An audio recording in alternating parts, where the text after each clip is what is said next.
Okay, for this video, we're going to go over how to solve for the x and y intercepts given an equation. I'm going to first go over what the x and y intercepts are, then we'll go over how to find them. So as a quick review, the y-intercept is essentially when you have a line on a graph, it's where the line crosses the y-axis. So on this graph, it'd be that blue point right there. So that'd be where the line is intercepting or crossing the y-axis.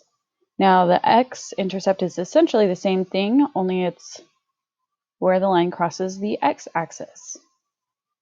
Another way to think about these would be for the y-intercept, when x equals 0, what's y?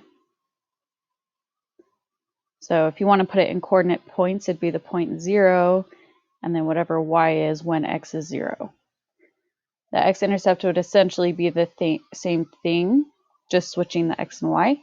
So the x-intercept is when y is 0, what's x?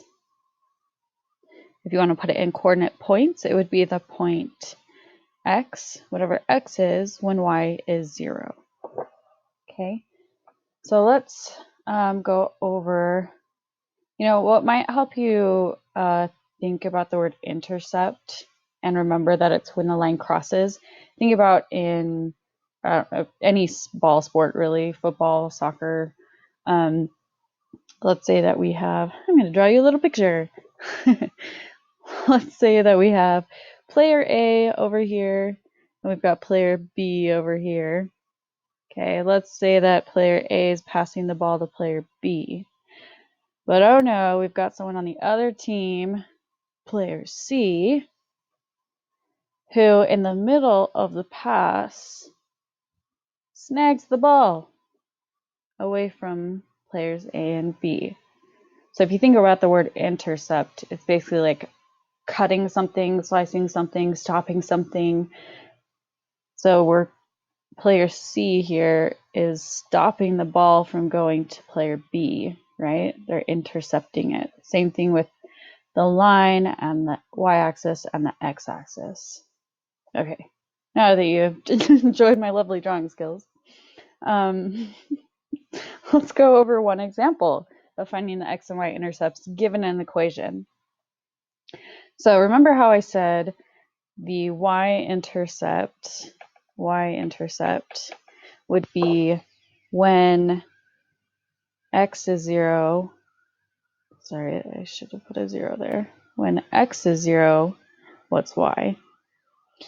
And for the x-intercept, it'd be what is x when y equals 0. So we're going to keep those in mind while we're solving here. All right. So we have the equation 4x, 4 times x, minus 5y, 5 times y, equals 20. So you can rearrange this equation in its standard form to slope-intercept form. It'd be easier to recognize the y-intercept in that case.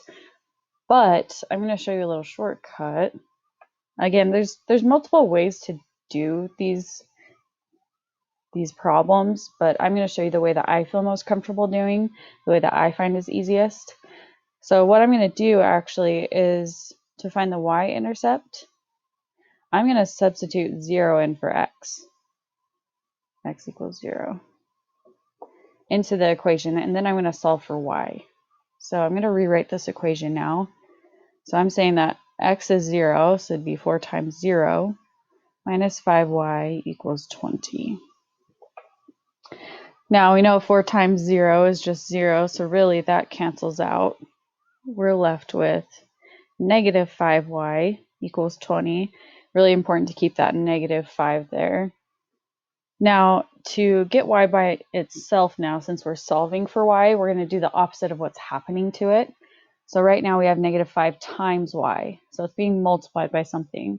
So to undo that, we're going to do the opposite. We're going to divide. So if we divide that term by negative 5, we also have to divide the other side by negative 5. Okay. So when we do that, negative 5 divided by negative 5, that gives us 1y, which is essentially the same thing as just saying y there. Y equals, and then 20 on this side, 20 divided by -5 would give us -4. So the y-intercept then, when x is 0, the y-intercept is going to be -4. And you can always check your work by substituting -4 in for y and 0 in for x and make sure that it actually does equal 20 when you do that. Actually, let's just do that really quick.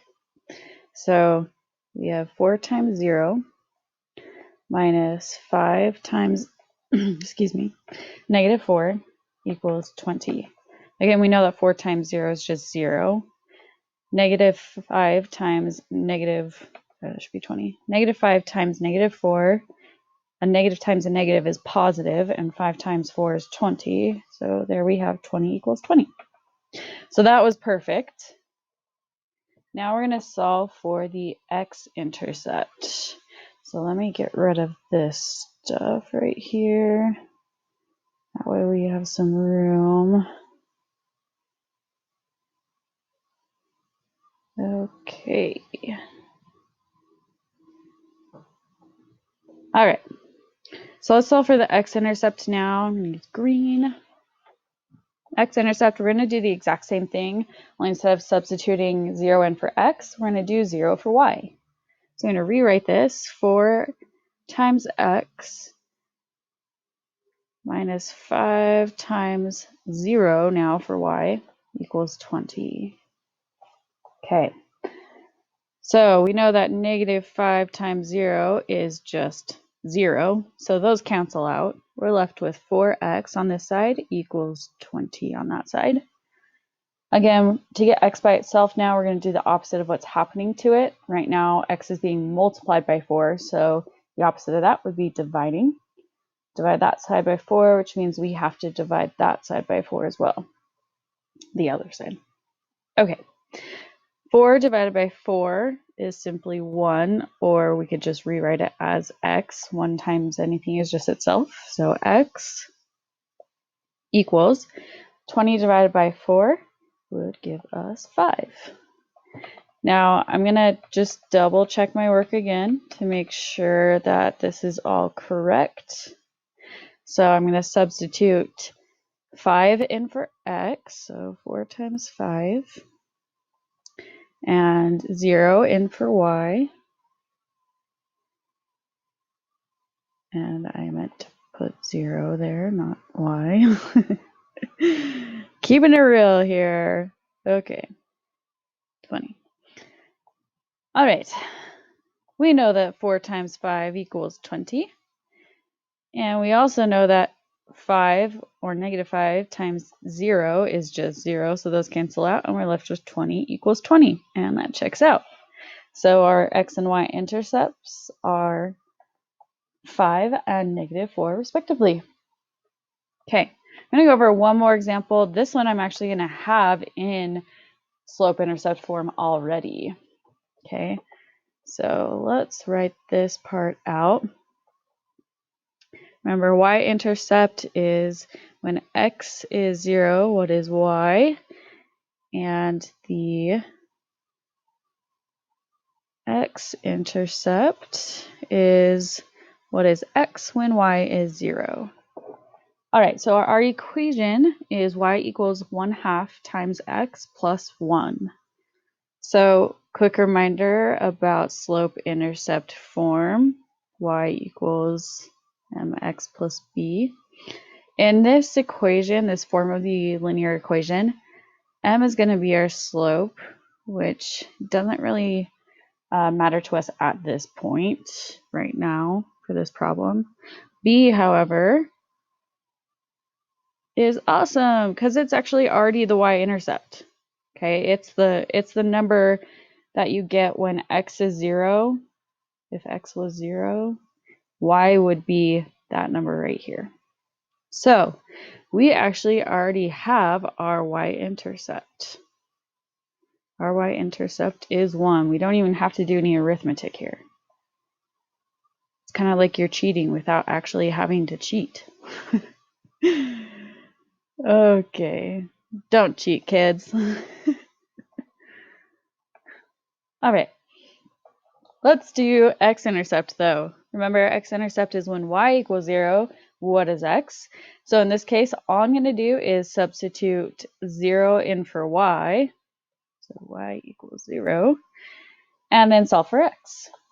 So let's rewrite this. 0 equals 1/2 x plus 1. Now my goal is to get x by itself. So I'm going to use inverse operations to do that. Now, when we're doing inverse operations, this is just when we're trying to get something by itself using inverse operations. I'm sure a lot of you have heard of PEMDAS before for order of operations.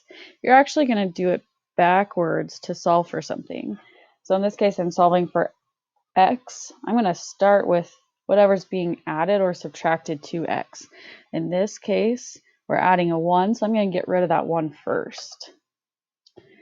Since it's being added, the opposite of that would be subtract. So I'm going to subtract 1 on that side, which means I also have to subtract 1 on this side. 0 minus 1 is going to give us -1. Positive 1 over here minus 1 over here, that's going to cancel out, give us 0. So really all we're left with over here is 1/2 times x. Now that we've taken care of the adding and subtracting, we're going to deal with the multiplying and dividing part. So whatever's being multiplied by x or divided by x, we'll do the opposite. Right now we have 1/2 times x. So in this case, the opposite of multiplying is dividing. So you could divide by 1/2. That's also the same thing as saying, so divide by 1/2 is the same thing as actually multiplying by the inverse, which is 2. Okay, so I'm actually going to rewrite that with multiplying by 2. Again, they'll both get you the same answer. I'm going to multiply this side by 2, multiply this side by, that's supposed to be a 2, 2. So if I do 2 times 1/2, that will give me 1x, which is the same thing as just saying x. Over here on this side, we've got 2 times -1, which will give us a -2. So in this case, our x-intercept is going to be -2. And let's just substitute that in to make sure we got it correct. All right. So again, in this case, y is going to be 0, so we're still going to have 0 here, equals 1/2, and instead of times x, we're going to substitute -2 in, -2 plus 1.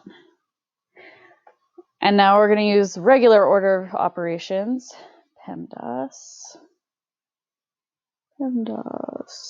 squeeze it in there, PEMDAS, okay. So we're going to do our multiplying first, 1/2 times -2, that's going to give us -1 plus 1.